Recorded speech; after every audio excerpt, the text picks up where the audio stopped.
Podle studie agentury Marketing Insider 80% zákazníků říká, že obsah webových stránek je zásadní rozhodovací kritérium při jejich nákupu. Chcete mít víc zákazníků? Rozhodli jste se podnikat, nebo již podnikáte a chcete se posunout dál? Naučíme vás, jak získat více zákazníků. Pomocí nástrojů Marketingu 2.0 si vás zákazníci najdou a budou vás kontaktovat sami. Staňte se magnetem na zákazníky. Představím vám, jaké jsou hlavní rozdíly mezi klasickým marketingem a marketingem 2.0. Oproti klasickému marketingu nástroje marketingu 2.0 vytváříte sami a investujete převážně energii a čas. Zákazníci vás na základě kvalitního obsahu a přidané hodnoty kontaktují sami. Nemusíte je tedy nahánět, chodit po firmách naslepo nebo volat na studené kontakty. Vybudujete svoji značku, o které bude vámi vytvořená komunita lidí mluvit.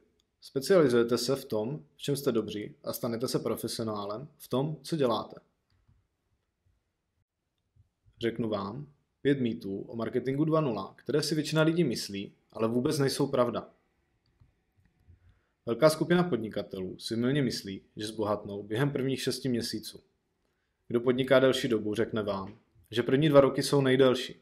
I u marketingu 2.0 se výsledky projevují po nějakém čase.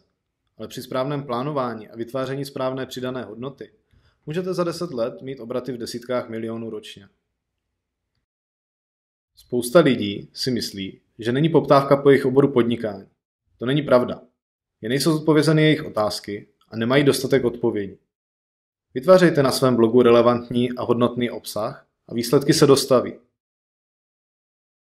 Oblíbeným argumentem podnikatelů je, že vytváření obsahu zabere spoustu času, nebo že je potřeba investovat spoustu peněz do napsání článku jinými lidmi. Hloupost. Jen napsání prvního článku mi zabralo asi 1,5 hodiny. Dneska mi stačí necelá hodina. Ano, možná je marketing 2.0 pro novou generaci podnikatelů. Ale to z toho důvodu, že marketing 2.0 stojí pouze 61% nákladů oproti starému marketingu.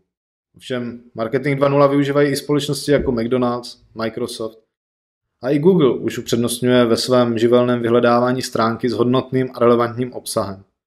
Je to tedy i pro podnikatele, kteří chtějí svůj biznis posunout dál a bojují s velkou konkurencí.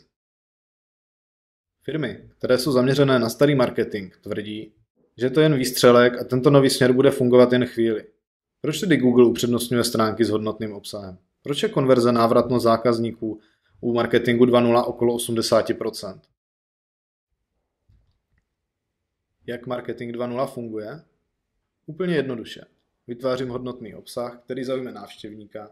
Ten se změní v člověka, co začne odebírat hodnotný obsah a nenásilnou metodou si objedná první produkt. Nenechám ho vychladnout, zůstanu s tímto zákazníkem v kontaktu a on si koupí znovu. I nadále mu přinášíme hodnotný obsah a začne nás doporučovat. Vytvoří se komunita lidí, co práhne po hodnotném obsahu a produktech.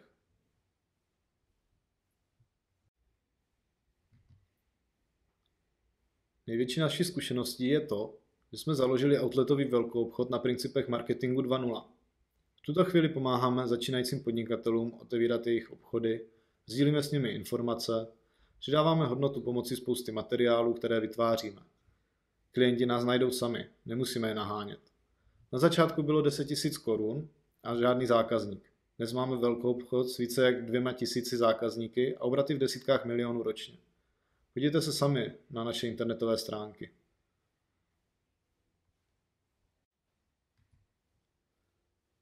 A jaké je know-how marketingu 2.0? Odpovězte si na otázku, v čem opravdu vynikáte. Specializujte se. Najděte si své ideální zákazníky, vytvořte komunitu, která má potřebu vašich produktů a bude vás následovat, odebírat vaše produkty a bude o vás mluvit.